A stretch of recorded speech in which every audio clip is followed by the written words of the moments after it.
कांग्रेस विधायक केशव देसाई ने विधानसभा में उठाया किसानों के खाद बीज का मुद्दा। गोहद विधायक केशव देसाई ने विधानसभा में किसानों के खाद बीज के मुद्दे पर चर्चा की। विधानसभा सत्र में गोहद क्षेत्र क्रमांक 13 से कांग्रेस विधायक केशव देसाई ने विधानसभा सत्र में खाद बीज के लिए परेशान हो रहे किसानों की फिक्र को करते हुए बात रखी। माननीय विधायक जी ने कहा कि अभी भी लगातार खाद बीज के लिए किसान परेशान हो रहे। दूसरी बात, विधायक जी ने रतनगढ़ मां नहर परियोजना मुद्दे पर रखी। विधायक जी ने कहा कि नहर परियोजना का भूमि पूजन होने के बाद भी नहर कागजों में ही सिमट कर रह गई, जिसके कारण कई सैकड़ों गांव सिंचाई से वंचित रह गए।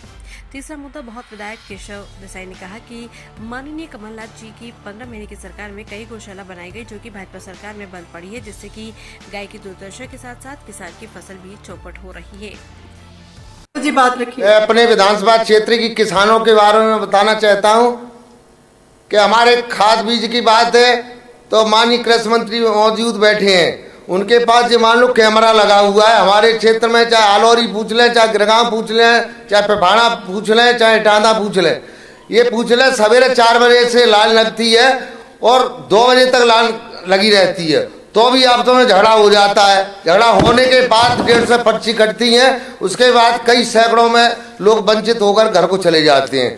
तो अभी भी लगातार खाद की परेशानी चली आ रही है। दूसरी बात, हमारे पूर्व पहले सरकार, आपकी सरकार में रतनगढ़ मां नहर परियोजना का भूमि पूजन हो चुका है।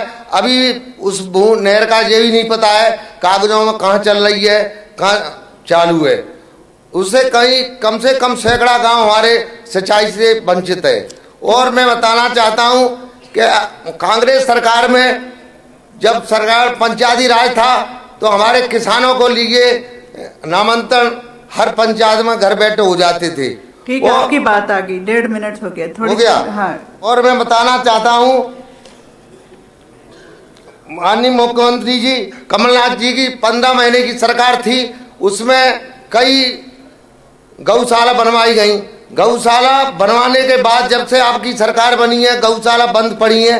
एक किसानों के लिए तो वही नुकसान है कि गौ माँ सबकी माँ होती है, उस सबसे ज्यादा नुकसान तो हमारे किसानों को गौ माता ही कर रही हैं। उनके लिए खाने की व्यवस्था की जाए। ठीक है सर।